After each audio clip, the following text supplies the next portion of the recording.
Hoy, Sonia Aguirre. Y regresamos con un tema que creo que va a ser muy interesante. Las lenguas son como camisas de fuerza que limitan a los habitantes a usarlas de una determinada manera. Todo lo contrario, las lenguas no son como una camisa de fuerza, todo lo contrario. Son organismos vivos, con vida propia.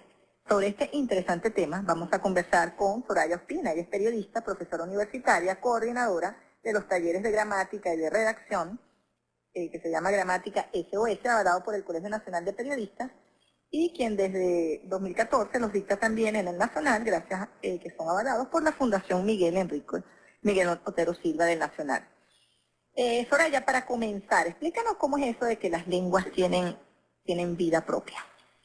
Bueno, las lenguas tienen, buenas tardes, las lenguas tienen vida propia porque como un organismo vivo, nacen, crecen, se desarrollan y eventualmente mueren. Hay lenguas que han muerto y hay lenguas que siguen su desarrollo.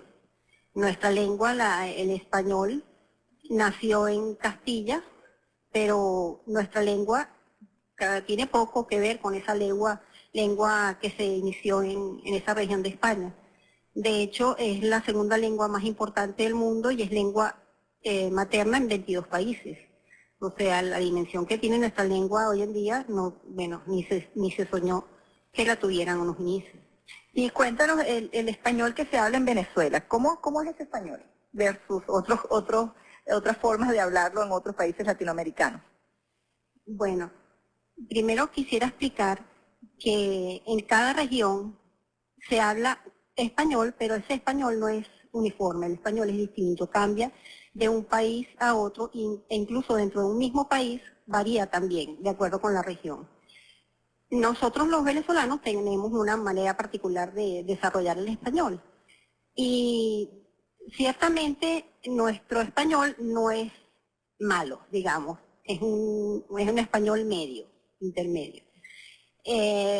Tenemos cosas que las hacemos bien, o sea, estamos apegados a la gramática, pero hay cositas que no las hacemos tan bien y eso es normal, eso ocurre en todas las lenguas. Vamos a verlo en lo práctico, que estoy segura que a nuestros oyentes les va a encantar escuchar esas frases que estamos acostumbrados a decir de una manera, pero que no es correcta decirlo de esa manera. Danos ejemplos prácticos de cuando utilizamos mal la estructura de una frase. Bueno, podemos dividirlo en 3 aspectos para analizarlo de manera ordenada, ¿no? Por ejemplo, en el plano fónico, todas las letras deben pronunciarse, salvo la H que es muda. Nosotros los venezolanos tendemos a no pronunciar ciertos fonemas, como por ejemplo las consonantes finales, sobre todo las S, no las comemos. Entonces, por ejemplo, en vez de decir casas, decimos casa. Entonces, apenitas asomamos la S, pero no lo llegamos a pronunciar. Por ejemplo, aspiramos la J, no la pronunciamos. ¿Cómo es eso? Entonces, en vez de decir caja, decimos caja. Entonces, eso es característica de Venezuela y de Caribe en general. Y también en el plano fónico podemos decir que nasalizamos las vocales. O sea, aunque a nosotros lo digamos normal, para otra persona que habla español de otra variedad, nota que nosotros, por ejemplo, en vez de decir pan, decimos pan. Entonces es como si nos pusieran una pinza en la nariz, así lo escuchan los de otro país. Luego está en el plano léxico, bueno, que como en todos los dialectos, inventamos, o sea, le asignamos significados a palabras que en otros lados tiene otro significado. Por ejemplo, dale duro a la piñata. Eso causa mucha gracia porque duro es algo resistente. En cambio, en otro contexto se diría dale fuerte a la piñata. Claro. Corre fuerte, no corre duro. Otra cosa, por ejemplo, estoy obstinada. Así, estoy obstinada. Por decir, estoy harta. Obstinada no existe, existe obstinada, que es una persona terca. Eso poca gente es consciente de eso. Por ejemplo, decir algo mala pava por mala suerte. Por ejemplo, eso es de aquí. O decir, afíncate ahí por apoyarte ayer. ¿De dónde viene? ¿De dónde viene? La finca te... Y en el plano gramatical, que es un poquito lo grave, Son ejemplos. Sin misericordia. Voy a poner un ejemplo que traigo aquí para que los oyentes puedan entender. Por ejemplo, algo que podemos decir todos los días. Es verdad que casi no te atropellan, que casi no atropellan a tu mamá esta mañana. Casi no atropellan, o sea que la atropellaron. Decimos esas cosas. Ella va es a Valencia. En vez de decir ella no va a Caracas, ella va a Valencia. Nosotros lo simplificamos y decimos ella va es a Valencia. Eso es de Venezuela y el norte de Colombia nada más. Ah, fíjate. Esto, ¿es cierto lo que me contó Roberto? ¿O es cierto lo que me contó Roberto? Con la coma antes de Roberto. Tienen significado diferente. Porque uno es cierto lo que me contó Roberto, y otro es cierto lo que me contó alguien, y te lo digo a ti que te llamas Roberto. Por eso no poner esa comita, por ejemplo. Okay. Y lo último, que es mal generalizado, es, por ejemplo, yo le dije eso a ustedes, por yo les dije esto a ustedes. Ahí en ese caso el pronombre es les y no le, porque representa al complemento indirecto.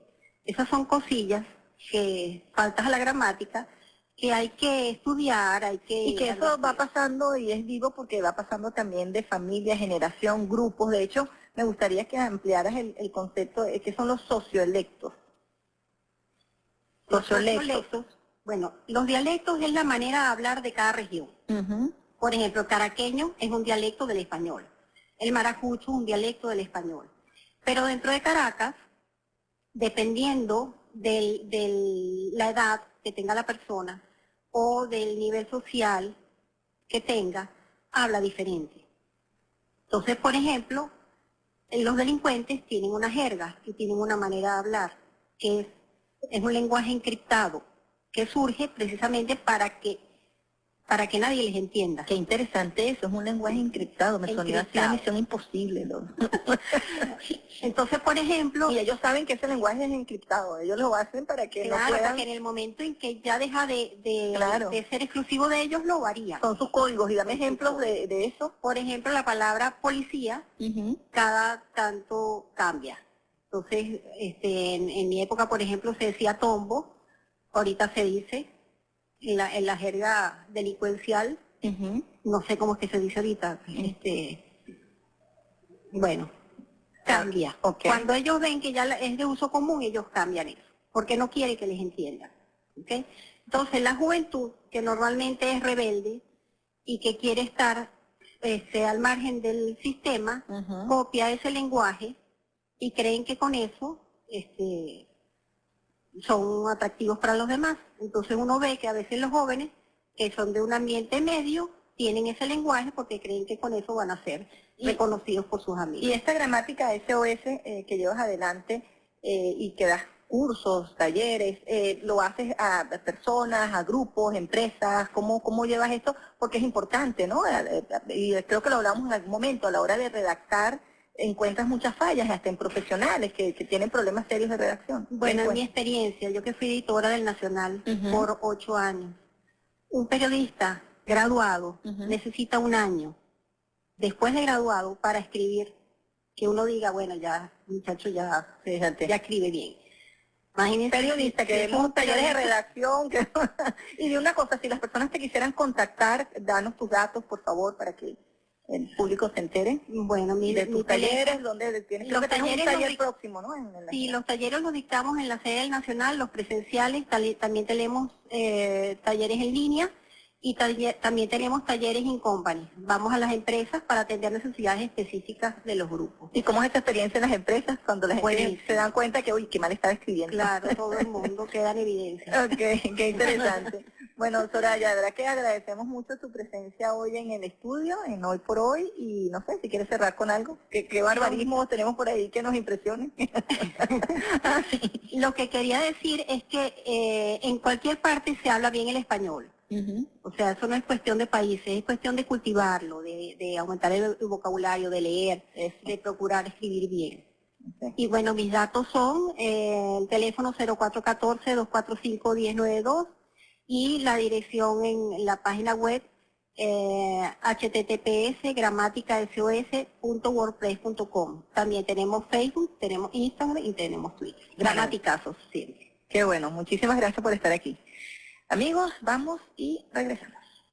La nueva mágica de Viste de Gaita.